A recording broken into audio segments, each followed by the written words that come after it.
first song was released when I was 16, I think. And then later on, I grew up in like hip hop and reggae, and but I also like to play the guitar, so I try to combine it all and play the guitar and maybe rap over it, or toast over it, and also sing. And so while still in school, I opened up for some people like Lauryn Hill and the Black Eyed Peas at first, and by the time I graduated, I did my own tours, and I had my own band as well. And really and truly, I've been not doing anything else since, and I've been touring, and I've started producing myself as well, as in producing the music, and I started doing my own video clips at some point, you know. So I started becoming more and more independent as an artist. So yeah, but my first thing that I released was an EP called Lions, and it went quite like viral in the old school sense, you know, especially in France. And so me being here is builds on that kind of legacy. I started music because I wanted to leave something behind, because I thought I wasn't going to live very long for some reason. My father died when I was quite young, and I always thought I didn't have much time. So I was very, very driven to leave something behind, and to also change the world. I thought the world needs to change, or it's all too late. so I that was my main motivation as a kid. And then I grew up, and I'm still here. I didn't die, so then I had to find a new kind of purpose. But still, I still believe that we need to shape the world, you know. Especially young people should shape the world, and they should have a place in it that allows them to shape it. And so yeah, we're just looking to make it better for everyone, and kind of like come with a message of like, I wouldn't call it métissage, but a message of like that says, hey, we kind of all come from the same source, and we're all kind of together in this, and we should all work towards our collective interest as humanity, you know. And so I think and also just good vibes, and give people power and energy for whatever it is that they need to do in their lives, you know, and hopefully inspire them. I think inspiration is one of those things. It's always there. It's more about how you see the world and how you're tuned into it. So when you create that kind of space for you, like in your mind, and your attitude towards things, and the way you look at things in a certain way, most things can inspire you. So it's more about how you look at things, how you listen to things. You can look at the world.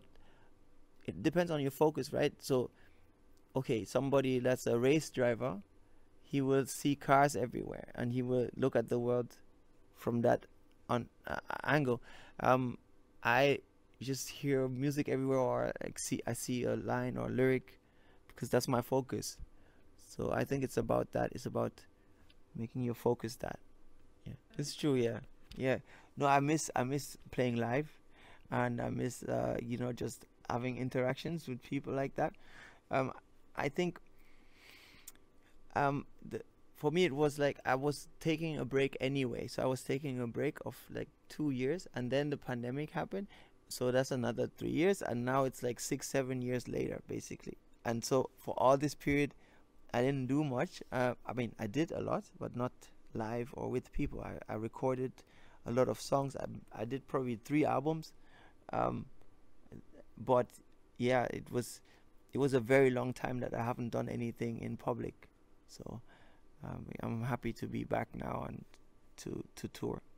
I think everyone should do music to like just to express themselves and see what it is, you know, about, and if there's something there for them. I think for somebody that really wants to pursue a career in music, I think they should first do it for the right reasons and do it for themselves. And it's hard, like, of course we look for validation sometimes, but you have to know within yourself what you're doing. It's like, because problem is with validation, it goes like both ways. You know, if people say, oh my god, you're so great, and you take that on board and you're like, I'm really great, then that's not good. Because if they say, hey, you suck, you're horrible, you also take that on board and you feel really bad. So what you need to do is, like, when they say you're really great, it's like, thanks, I respect your opinion. And when they say you're really horrible, it's like, thanks, I respect your opinion. But it has nothing to do with who you are, how they see you. It's really, you have to develop this thing within you that is like, even when everyone says it was the greatest concert I've ever seen, many times I'm like, it wasn't a good concert. I need to do better. You know, so it should be detached from that, from the validation of others, I think. And find your voice, you know, do something that no one's doing. Like, I used to listen to music and be like, oh, he's doing it this way, let me try and figure out another way to do it. So don't be like, oh, I'll do it like that. Do it like, this is really cool, I can do something even cooler, or I can do it a bit different. And that's the, you know, that should be the approach. Okay, my last album is like, it's called the Super Album, and it's like a best of album of some of my classic songs that I recorded in my mother's house, in my room. And yeah, it's what I'm going to be playing, you know, for this concert.